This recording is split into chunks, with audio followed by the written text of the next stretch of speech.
እንዴት ነው በኢትዮጵያ ምድር በሳምንት በወር በ15 ቀን ህዝብ ኦሮሚያ ውስጥ አልተጨፈጨፈም?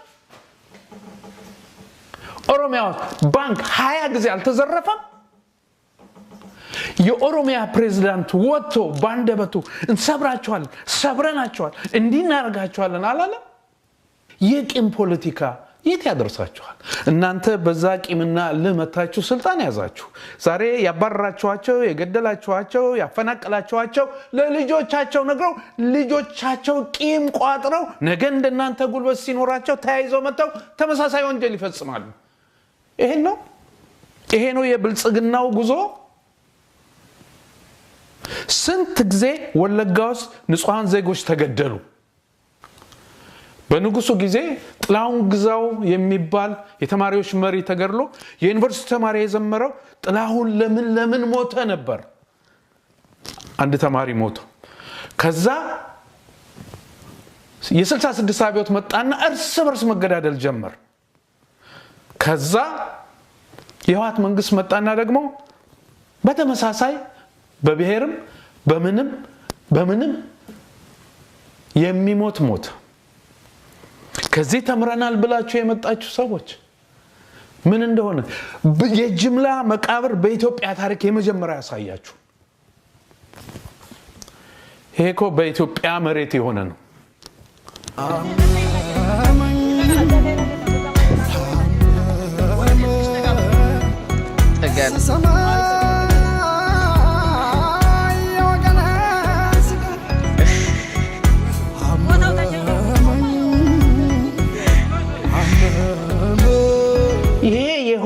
ኢትዮጵያ ውስጥ ነው።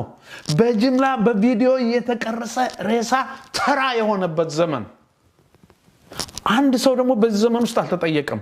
አቶ ሽመልስ አብዲሳ በሚመሩት አገር በኦሮሚያ ክልል ይሄ ሁሉ ሰው ሲያልቅ አንድ ጊዜ ምንድነው ተብሎ ኃላፊነት ተወስዶ የተጠየቀ ሰው የለም። እንበለጽጋለን ትላላችሁ። የሚያሳዝነው ጠቅላይ ሚኒስትሩ ይሄ ሁሉ አንዴ አይደለም ከ15 ጊዜ በላይ አንዴ 200 አንዴ 150 አንዴ 500 በየጊዜው ሰው ሲገደል ሐዘኖትን የገለጹበት ወቅት 2-3 ቢሆን ያ ለህንፃ ለፓርክ ለዛፍ ያለውት ክብር ይሄ ሁሉ ሰው ሲያልቅ ግን ስሜቶን የገለጹበትን መንገድ ደግሞ ጊዜ አጥቼ ነው እንዳይሉን። ለምሳሌ ራስዎት በተለያየ ጊዜ ለምሳሌ በፈረንጆቹ ሴፕቴምበር 30 2020 የሐሳብ ለልና ምልክት የሰላማዊ ትግል አሪያ ላመኑበት ነገር እስከመጨረሻው ሞጋሽ ላመኑበት የሆነ ብቻ የቆሙት ፕሮፌሰር መስፍን ወልደማርያም በማረፋቸው ጥልቅ ሐዘን ተሰምቶኛል ብለው ሌላ ጊዜ አፕሪል 1 2021 በኦሮሚያ ክልል በምዕራብ ወለጋ ዞን በንጹህ ዜጎቻችን ላይ የደረሰውን ጥቃት እናወግዛለን። የተሰማንን ጥልቅ ሐዘን ለሟች ቤተሰቦችና ለኢትዮጵያውያን ሁሉ እንገልጻለን። ዓላማችን በወረርሽኝ ተጨንቃ መፍትሄ በመትፈልግ በዚህ ሰዓት ሆን ብለው በሰዎች ላይ መከራና ስቃይ የሚጨምሩ ግለሰቦችና ቡድኖች በመንፈልጋ ኢትዮጵያ ውስጥ ስፍራ የላቸውም። ጠላቶቻችን በውስጥና በውጭ ተደራጅተው ንጹሃን ዜጎቻችን በመግደል የጀመረውን ጉዞ ለማሸማቀቅና ከመንገዳቸው ለማስወጣት ጥረት ያደርጋሉ የሚል አንድ መግለጫ ወጥተዋል። እንደኔው እንደ ተራው ዜጋ ያማራሉ እንጂ ጠቅላይ ሚኒስትር አብይ እርምጃ አልወሰዱም። በተጠያቂነት አንድ ሰው አላቆም። እንዲያውም እየመጡ የውጭ ኃይሎች እንትኖች መሪ ሲኮን እንደኔ አቤቱታ ለማሰማት ሳይሆን እርምጃ ለመውሰድ ነበር ያንን ቦታ የተጠቀሙበት። ስለዚህ ህዝቡ በመንግስቶ እና በመንግስታችሁ እምነት የለው። ምክንያቱም በየጊዜው በሚደርሰው መከራና ችግር እንዳውም በአንድ ወቅት እነዚህ ዜጎች ሲሞቱ ያሉትን ያስታውሳሉ። የሌለበት ሀገር የለም። በሞት መሃል ተቀምጦ ነው የኢትዮጵያን ሞት የሚያዳንቁት እንጂ አሜሪካ ዘንድሮ የሞተው ሰው ብቻ በኮሮናም በሌላም መንገድ የሞተው ባለፉት 5 ዓመታት ኢትዮጵያ ውስጥ አልሞተም። ጠላት ነው። ሰው እየሞተ ችግኝ አይተከልም የሚለን ጠላት ነው። እንዳትሰሙ። ሰው እየሞተ የሞተበት ቦታ ችግኝ እንተክላለን። ቢያንስ አስክሬኑ ጥላ እንዲኖረው። ዛፉን ይትከሉ፣ ችግር የለም። አንድ ሰው መጠየቅ እንዴት ያቅተዋል? እንደ መሪ እንዴት በዚህ ዘመን ውስጥ ሁሉ ሰው አልቆ አንድ ሰው በህግ አይጠየቅም?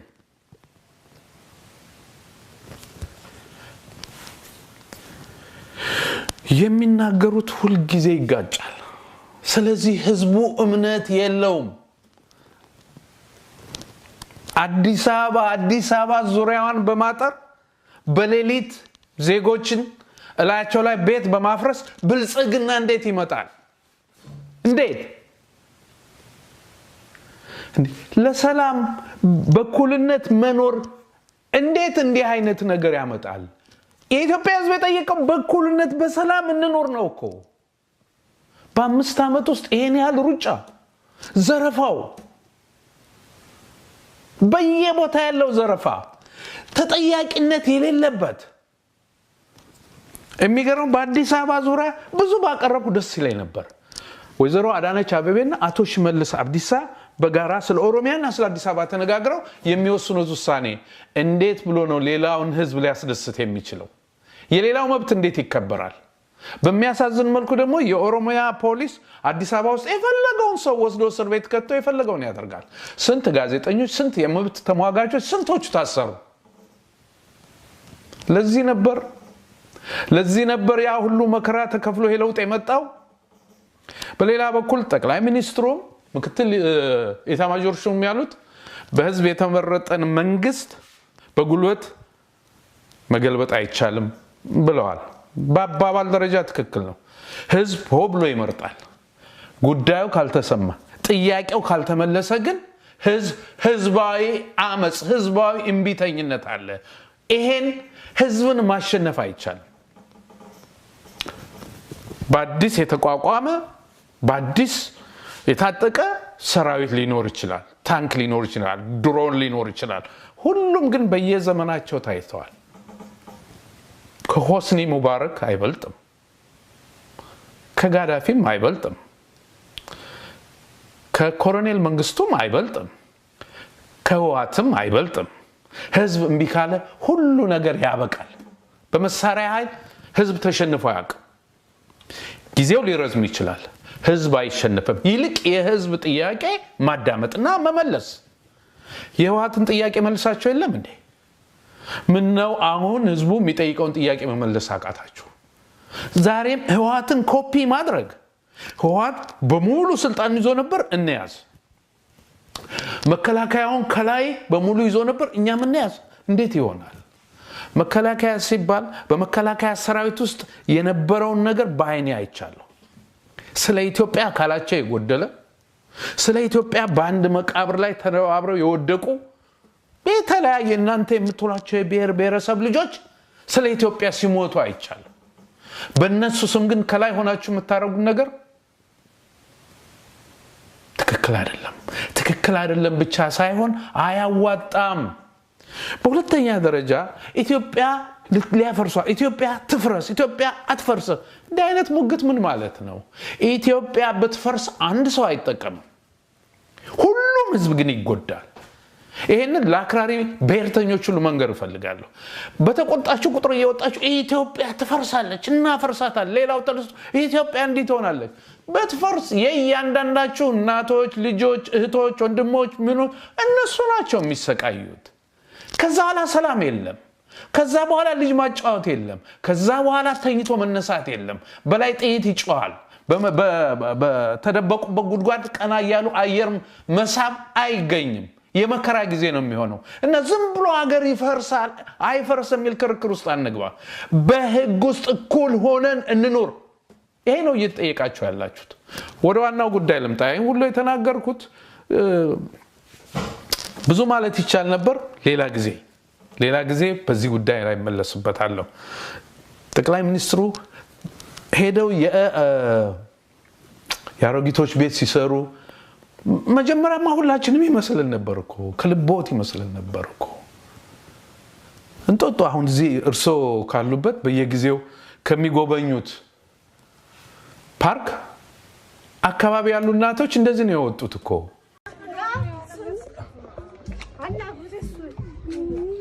የት ነው የፈረሰቦት አሁን ወዴት ነው የምትሄዱት ለመከራየት በነጣ ያው ተሚፈርስ ተቀመጡ ጧታን ስጭስ ተማጣ ሳለቅስ አሳዘን እነዚህ እንደውም የታነቀ ይሞታል አይደል አረን ያልሞትም ይው የነዚህ እናት ነኝ በቃ አይዞት ዝም ብለው እንትን ይበሉ አታልቅሱ በቃ ማማ በጣም የሚያሳዝኑ በኢትዮጵያ እናቶች ጸሎት ነው የምኖረው ነበር ያሉና ጠቅላይ ሚኒስትር ስንት እናቶች እንደሚያለቅሱ ያውቃሉ ወደ ልዩ ኃይል መለስ አሁን ይሄን ጥያቄ ሳቀር ልዩ ኃይሉ በአማራ ክልል የተነሳውን ጥያቄ ያው ጭምብልን አውልቃ አማራ ሆንክ ልትሉኝ ትችላላችሁ እሱ ችግር የለም የምለው ነገር እውነት አለው የለውም ነው እኔ ድሮም ጎንደር የተወለድኩ አማራ ክልል ተደርጎ በተፈጠረ አማራ ክልል ውስጥ ያደኩ ኢትዮጵያዊ ነኝ ይሄን ደብቀው አላቅ ግን ኢትዮጵያዊ ነኝ በብሔር ፖለቲካ አላምንም ያ ማለት ግን አማራ ውስጥ እና አማራ ላይ የሚደርሰው መከራና ችግር አልናገርም ማለት አይደለም ምንድነው የአማራ ህዝብ አሁን ይጠይቅ በአሁኑ ሰዓት እየጠየቀ ያለው ወደ 1 ሚሊዮን የሚሆኑ አማራዎች ተፈናቅለዋል በጦርነቱም ከወለጋም ለሞኑ ጠቅላይ ሚኒስትር አብይ አንድ እንኳን ሄደው እንደ ዛፎቹ እንደ አበባዎቹ ተፈናቃዮችን ምን ላድር አይዟችሁ እኔ ያለው ህዝቡን አስተባብረ እረዳቸዋለሁ ተስፋችሁ እንዳይሞት ብለው ያውቃል ጊዜ የለውም ለዚህ የለም ለተፈናቀሉት እርዳታ ተሰጥቶ ያውቃል መንግስት አድርጎ ያውቃል ደብረ ብርሃን ሩቅ አይደለም እኮ ምንድነው ችግሩ ያ ኢትዮጵያ የሚሉንና ከዚህ ከውስጡ የሚወጣው ነገር ግን አይገናኝም